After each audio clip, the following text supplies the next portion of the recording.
నా పేరు స్వాతి, డిజి న్యూస్ కి స్వాగతం. నా పేరు సుగుర్తి రేఖ. మా ఆయన జగదీశ్వరాచారి, న్యాయవాది. మేము సర్పంచ్ పదవికి పోటీ చేస్తున్నాము. మా గ్రామంలో అభివృద్ధి పనుల కోసం, ప్రజలకు అందుబాటులో ఉండడం కోసమే మేము పోటీ చేస్తున్నాము. వాళ్ళ సమస్యలు తీర్చుతాము. ఆ గుర్తు వచ్చేసి టీవీ రిమోట్ గుర్తు, బ్యాలెట్ నంబర్ 6. దయచేసి ప్రజలందరూ మాకు మద్దతు ఇచ్చి మాకు ఓటు వేసి మమ్మల్ని గెలిపించండి. ఎల్లవేళలా ఎనీ టైం మీకు అందుబాటులో ఉంటామని విన్నవించుకుంటున్నాము. నేను మీ ఇంటి ఆడపడుచుగా మీకు మీ ఓటు అర్థిస్తున్నాను. నమస్కారం. ఈరోజు స్థానిక సంస్థల ఎన్నికల సందర్భంగా రామకృష్ణ కాలనీలో జరుగుతున్నటువంటి స్థానిక సంస్థల ఎన్నికలు ఆషామాషి కావు. ఎందుకనంటే ఇది కొన్ని సంవత్సరాలుగా పేరుకుపోయినటువంటి నిర్లక్ష్యం, అభివృద్ధి లేని కారణంగా గ్రామంలో ఎన్ని పార్టీల నుంచి పోటీ చేసినా కానీ ఒకటే సామాజిక వర్గానికి చెందినటువంటి వాళ్ళ యొక్క అజమాయిషి చెలాయిస్తున్నటువంటి నేపథ్యంలో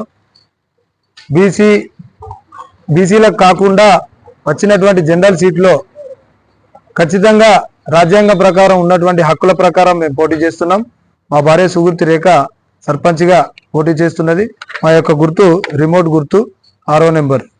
ముఖ్యంగా ఈ గ్రామ పంచాయతీ ఏర్పడి 1994లో ఏర్పడింది. ఇప్పటికీ ఇంకా గ్రామంలో మౌలిక వసతులు ఇంకా చాలా నిర్లక్ష్యమైనటువంటి స్థితిలో ఉన్నాయి. ఈ గ్రామం ప్రధానంగా ఉండేటువంటి కమ్యూనిటీ ఎస్సీ.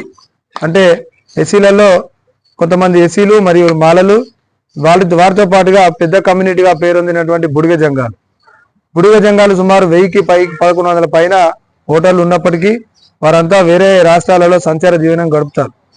వాళ్ళందరూ వచ్చినప్పుడు వాళ్ళకి ఏదో రకంగా మభ్యపెట్టి మాయ చేసి ఓట్లను దండుకొని రాజకీయంగా ఎదిగే అవకాశాన్ని ఆలోచిస్తున్నారే తప్ప అసలు సమగ్రమైనటువంటి అభివృద్ధి, వారి లోపల విద్యా చైతన్యం, ఆ విద్యా చైతన్యం ద్వారా గ్రామంలో అభివృద్ధి చేయాల్సినటువంటి కార్యక్రమాల మీద ఇప్పటికీ దృష్టి పెట్టలేదు. సిటీకి దాదాపు 10 కిలోమీటర్ల కూతవేటు దూరంలో ఉన్నప్పటికీ సిటీలో ఇంకా ఎటువంటి డెవలప్మెంట్ లేదు. ఈ రామకృష్ణ కాలనీ సుడా పరిధిలో ఉన్నప్పటికీ ఈ గ్రామంలో ఇంతవరకు సుడా ఎటువంటి అభివృద్ధి పనులు చేపట్టలేదు కదా. గన్నేరువరం పక్కన ఉన్నటువంటి 25 కిలోమీటర్ల లోపల ఉన్న గన్నేరువరంలో 20 లక్షల రూపాయలతోటి సుడా నిధులతోటి అభివృద్ధి పనులు చేస్తాను. మరి రామకృష్ణ కాలనీ ఏం పాపం చేస్తాను? మరి ఇక్కడ ఉన్నటువంటి నాయకులంతా బడా నాయకులే. 20 సంవత్సరాలుగా రాజకీయ వ్యవస్థ నడుపుతున్నటువంటి వారే. టీఆర్ఎస్ రాజకీయంలోకి అయితే టీఆర్ఎస్, మళ్ళీ కాంగ్రెస్ రాజకీయంలోకి అయితే కాంగ్రెస్, ఇలా పార్టీలు మారుతూ వారి యొక్క ప్రాపకాలు చేసుకుంటారు తప్ప ప్రజల యొక్క సంక్షేమం కోసం ఏనాడు కూడా పట్టించుకున్నటువంటి పాపాన పోలేదు. పక్కనే ఉన్నటువంటి అంగారికకు సంబంధించినటువంటి 98 ఎకరాల భూమి, ఈ భూమి మొత్తం ఎస్సీలకు బీసీలకు సంబంధించినటువంటి భూమిని, ఆ భూమిని నామాత్ర ధరలతోటి సేకరించి వారికి కేవలం 2 లక్షల రూపాయలతోటి డబ్బులు కట్టించారు. మరి అదే భూమిలో కనీసం మనిషికి ఒక గుంట ఇవ్వలేదు, వాళ్లకు ఆ కుటుంబానికి నౌకరీ ఇవ్వలేదు. ఆ భూమి ఇప్పటికీ మాకు 1 ఇంచు భూమి కూడా లేకుండా మొత్తం 800 ప్లాట్లు చేసి అమ్మేసుకున్నారు. దాని మీద కోట్లాది రూపాయలు సంపాదించినటువంటి ప్రభుత్వం ఏనాడు కూడా ఒక్క నాయకుడు ప్రశ్నించలే. నేను ప్రత్యేకంగా మా యొక్క పార్టీ ద్వారా ఈ గ్రామస్తులను, నిర్వాసితులను చేపట్టి వాళ్ళందరితోటి ధర్నాలు చేపిస్తే, అరెస్టులు చేపించారు. ఎందుకోసం అనంటే కనీసం 10 ఎకరాలు తీస్తే ఇవాళ గ్రామంలో నిరుపేదలు ఇంకా ఉన్నారు. వాళ్ళందరికి సంబంధించి కనీసం ఒక గుంట భూమి అయినా కేటాయించే వాళ్ళం. భూమి కోల్పోయినటువంటి వారికి ఏనాడు కూడా డబ్బులు కేటాయించలే. ఇదే విషయాన్ని ప్రశ్నించాల్సుకుని గ్రామంలో ఉన్నటువంటి గ్రామ పంచాయతీలో ఉన్నటువంటి పరిధిలో ఉన్నటువంటి ప్రజలందరికీ సమన్వయం జరగాలి.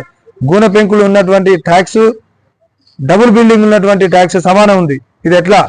దీని గురించి ప్రజలు ప్రశ్నించాలనే ఉద్దేశంతో, ఈ గ్రామంలో సమన్వయం జరగాలనే ఉద్దేశంతో మేము గ్రామంలో నా వంతుగా బాధ్యత కూడా 14 సంవత్సరాల నుంచి నేను ఒక న్యాయవాదిగా అవసరమైనటువంటి వాళ్లకు ఉచితంగా న్యాయ సలహాలు ఇస్తూ, న్యాయ పోరాటాలు కూడా చేస్తూ వాళ్ళ వంతు వాళ్ళ తరఫున కూడా ఎన్నో కార్యక్రమాలు చేయడం జరిగింది. పక్కనే ఉన్నటువంటి అనంత పద్మనాభ స్వామి గుడి కోసం కూడా నా వంతు బాధ్యతగా లీగల్ డ్రాఫ్ట్ నేనే చేయడం జరిగింది.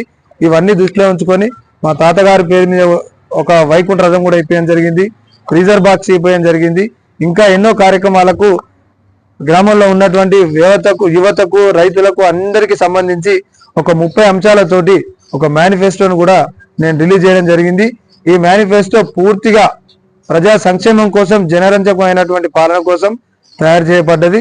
దయచేసి నా మేనిఫెస్టో విధానాన్ని, నా యొక్క వ్యవహారాన్ని, మా పద్ధతిని, నా సంక్షేమ విధానాన్ని పరిశీలించి నా భార్య సుగుర్తి రేఖను రిమోట్ గుర్తుపై 6వ నెంబర్పై మీ ఓటేసి తప్పక గెలిపించాలని చెప్పి రామకృష్ణ కాలనీ ప్రజలందరినీ, ఓటర్లందరినీ, పెద్దలను చిన్నలందరినీ నమస్కరించి నేను కోరుకుంటున్నాను.